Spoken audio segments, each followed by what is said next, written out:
And I just said egalitarianism. Because it affects women. It affects real people. Yeah. And, it affects real people spiritually, women who are not able to fulfill their gifting.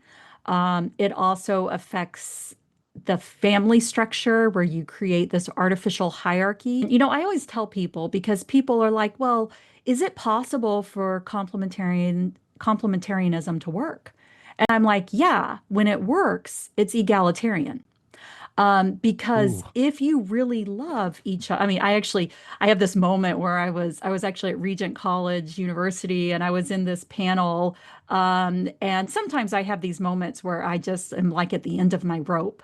And I had this, and I didn't know at the time that this person was connected to a family of people who have been involved in this argument for a long time. And he raised his hand and he asked, and he said, what does good complementarianism look like? And I just said egalitarianism. That's what it looks like. Because if you're in a marriage relationship and you truly love each other and you are truly laying down your lives for each other, which is what, Paul says, submit to each other before he goes into specifics with husbands and wives.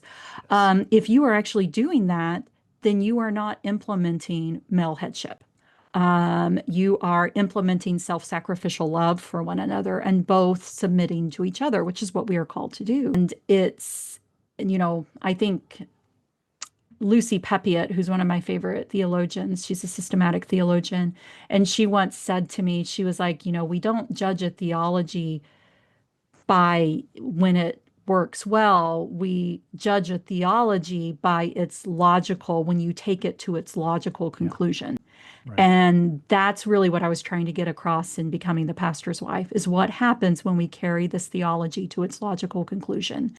And that is always a very negative, very harmful result.